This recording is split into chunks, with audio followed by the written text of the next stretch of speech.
炸雞炸豬遍地都是，怎麼輪到牛肉炸着吃就成了冷門選手了呢？牛這種家畜呢，渾身上下都是寶。人們吃牛肉不是涮火鍋、烤牛排，就是燉牛腩、炒牛柳，哪怕是街頭小吃，也是卤牛肉、牛肉串居多。但真正炸着吃的，除了偶爾能見到的炸牛柳，幾乎很難尋蹤跡，遠不如炸雞、炸豬那樣普及。這就奇了怪了，牛肉明明是餐桌上的硬菜擔當，價格比豬肉、雞肉還貴，營養也更豐富，蛋白質、礦物質含量拉滿，怎麼到了油炸這道工序上就突然失寵了？咱們中國人可是出了名的吃货，連蝎子、知了都能端上餐桌，把各种食材玩出花来，怎麼偏偏对炸牛肉這麼冷淡呢？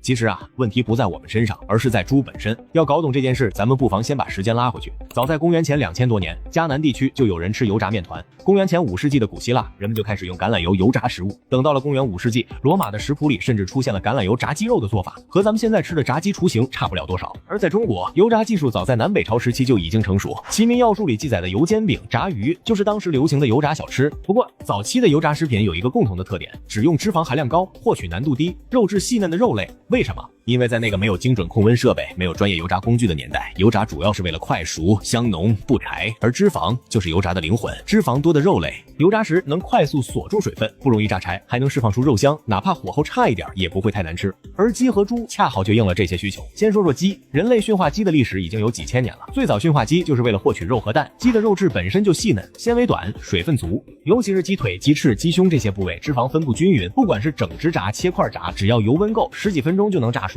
再看豬，它更是為油炸而生的選手。中國人馴化豬的歷史悠久，豬的飼養成本低，雜食性強，不管是剩飯剩菜還是雜草穀物，都能吃得津津有味，而且長得快。出肉率高，而且豬肉的脂肪含量適中，尤其是五花肉、里脊肉、豬腿肉，要麼肥瘦相間，要麼肉質細嫩。比如中式炸豬排，選一塊新鮮的豬里脊，裹上澱粉和麵包糠，下鍋炸幾分鐘就能做出香酥可口的美味。可牛肉呢？它的先天條件從一開始就和油炸格格不入了。咱們先說說人類馴化牛的歷史，和雞、豬不同，人類最早馴化牛並不是為了吃，而是為了耕地、拉車。那會的牛只是生產工具，直到後來農業技術發展，牛不再是必不可少的生產工具，才慢慢成為餐桌上的肉類。而且牛的飼養周期長，一頭牛從出生到出欄需要1到2年的時間，飼養成本也高，這就導致牛肉的價格一直比豬肉、雞肉貴。早期普通人根本吃不起，更別說用來油炸這種廢肉的做法了。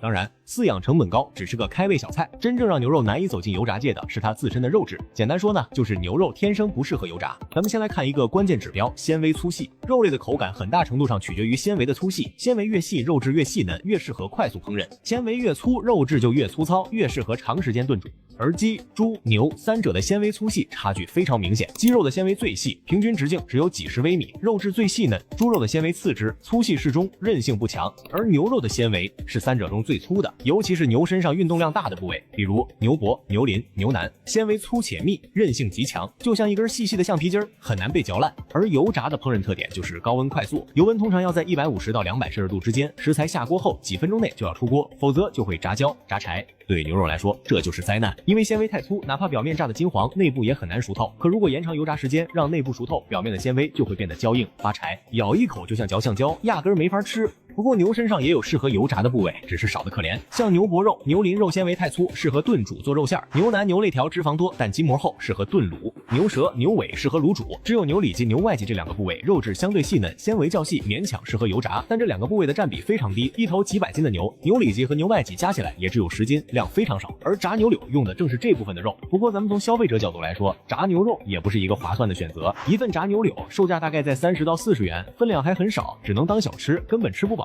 而一份炸雞售價大概在20元，分量足，能當正餐；一份炸豬排售價大概在15到20元，搭配米飯就能吃得很滿足。而且炸牛肉的口感不穩定，很容易吃到柴牛肉，花了高價卻吃不到滿意的口感，消費者自然不願意買單。看到這裡，可能有人會問，既然炸牛肉這麼難，這麼不划算，那是不是就沒有好吃的炸牛肉了？其實也不是。和縣炸牛肉的歷史就能追溯到1355年了。明太祖朱元璋駐軍河州時，士兵們油炸麻雀充飢，後來回民遷居河州，用牛肉替代麻雀，經過不斷改良，就形成了如今的和縣炸牛肉。除了和縣炸牛肉，市面上還有一道家常的炸牛肉——果炸牛肉，但因為成本高，只能偶爾在家做一次，不能作為日常小吃。所以呢，下次再吃到炸牛肉啊，不妨多珍惜一點。你吃到的不僅是一道美食，更是牛肉突破自身局限的美味嘗試。而我們也可以期待，未來有一天，炸牛肉能擺脫冷門的標籤，和炸雞、炸豬一起撐起油炸界的半邊天。